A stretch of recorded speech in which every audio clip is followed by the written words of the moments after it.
Is this the end of the line for French President Emmanuel Macron? And are the nationalist populists poised to take over the entire nation of France?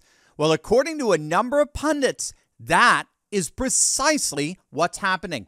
Impeachment articles have just been filed against Macron, and Marine Le Pen is waiting in the wings. Wait until you see what's happening right now in France.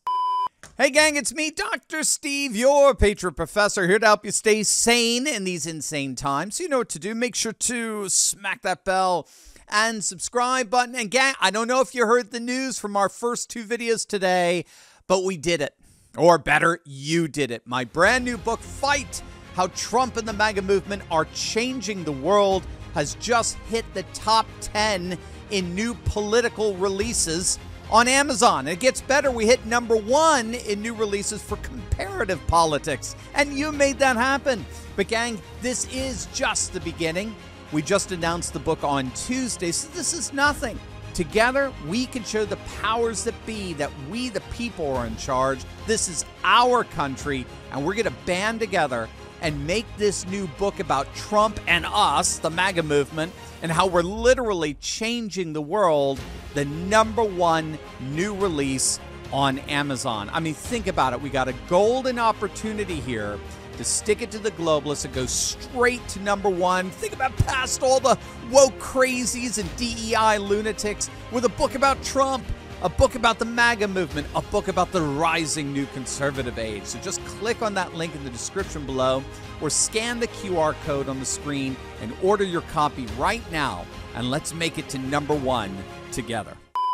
You ready for a little real-life Game of Thrones? You need look no further than what's happening in France. It's absolutely amazing. France's parliament, their National Assembly, has just voted to approve articles of impeachment against Macron. Now, the motion to impeach was ironically introduced by the very political party that Macron just weeks ago helped achieve power.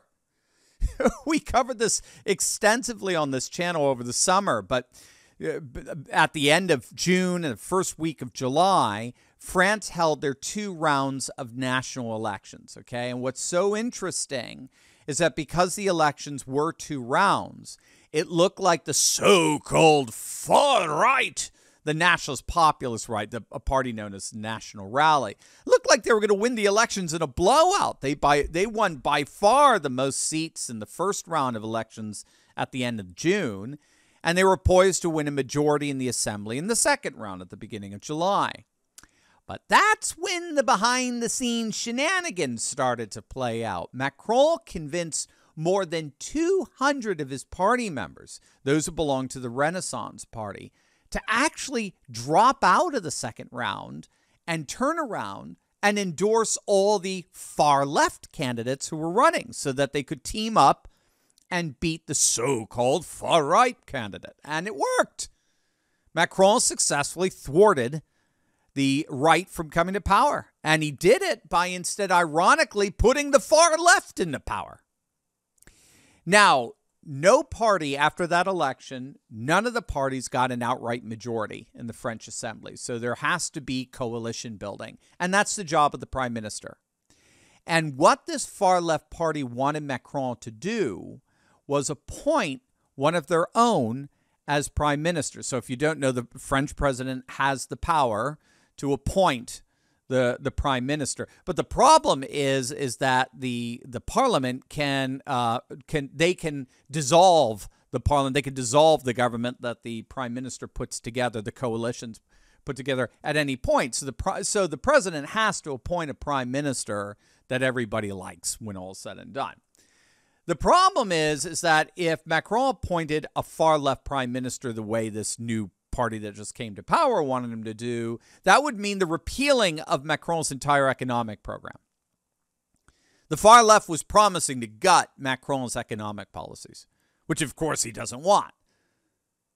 So guess what Macron did?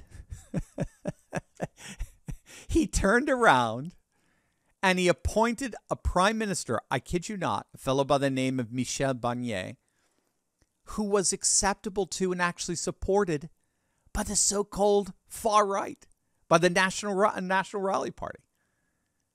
I mean, you cannot make this up. In order to thwart the rise of the right, he sides with the left. But in order to thwart the governance of the left, he sides with the right. And of course, in the process, he's making everybody ticked off. And that unhappiness is now coming in the form of an impeachment resolution against Macron.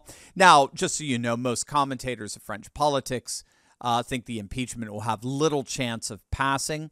Instead, it's obviously a political gesture that expresses not merely the volatility in French politics, but it expresses most particularly the reconfiguration of French politics, very much like what we're seeing here in the United States.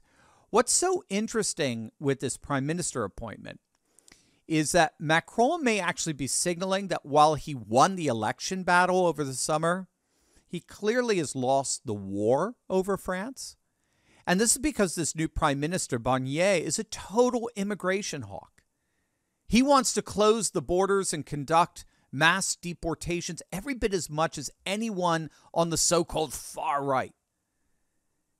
And what both the far left and even members of Macron's own cabinet are freaking out over is that Macron has just, however inadvertently, he has basically made Marine Le Pen, the leader of National Rally, the de facto prime minister. In other words, Macron did everything he could to make sure that Le Pen and National Rally didn't take over parliament, only to turn around and appoint a prime minister whose policies are virtually identical with the party Macron did everything he could to defeat.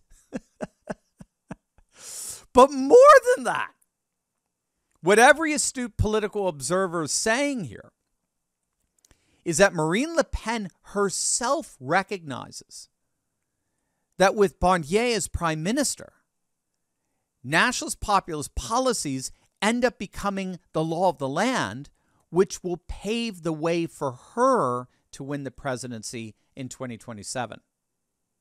Because what implementing so-called far-right policy at the national level ends up doing is it fosters a process that Marine Le Pen calls de-diabolization. It's also known as de-demonization.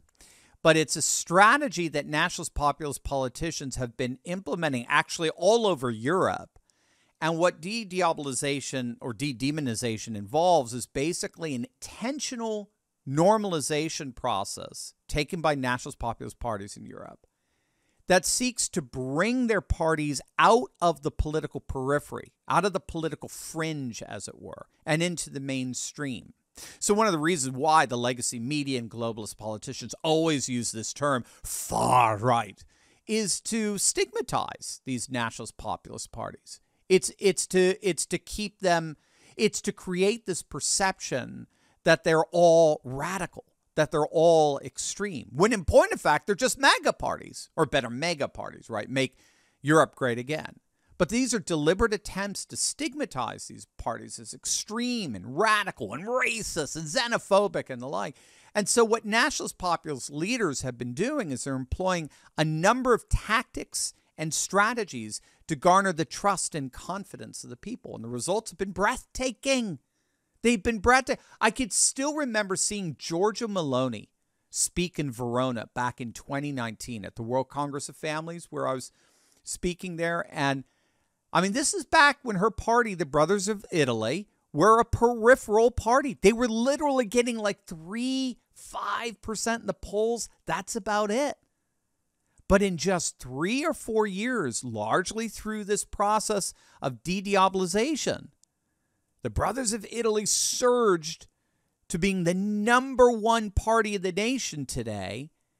And right now, Giorgia Meloni is Italy's prime minister and the single most popular prime minister in all of Europe to boot. So I've seen de-diabolization in action here. And that is what these more astute political commentators are noticing is the real effect coming from Macron's decision to appoint a prime minister who's more aligned with the nationalist populist right. By implementing their policies, Macron's appointee will only further de-diabolize the so-called far right that Macron's been fighting and all but guarantee their victory in the next presidential election, like we've seen time and time again throughout Europe. However, there is one more hurdle here, particularly for Le Pen. I told you this is Game of Thrones stuff. If she allies herself with Macron by way of his prime minister appointment, what does she risk? Well, now she risks being identified with the establishment, right? Because that's precisely what the far left is now saying. They're in effect saying, see, we told you, you see?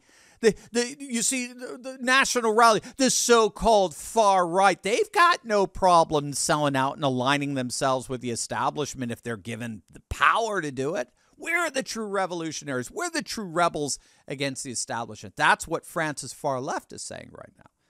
So Le Pen is already openly saying that while she welcomes this prime minister appointment, it's only temporary. She doubts he'll be around for more than a year, because that's when she would start making some moves to increase her political capital in Parliament, capitalizing on a year of de-diabolization. And she has that power precisely because, as I mentioned, no party won an outright majority. And so Le Pen can withdraw her support from the prime minister and basically dissolve the government anytime she wants. So this is going to be very, very interesting as to whether this really is Marine Le Pen's moment. It does look like things are aligning in such a way for France's national right to finally take power, which will be a major step in the ongoing reconfiguration of Europe around the rising dominance of the nationalist populist right.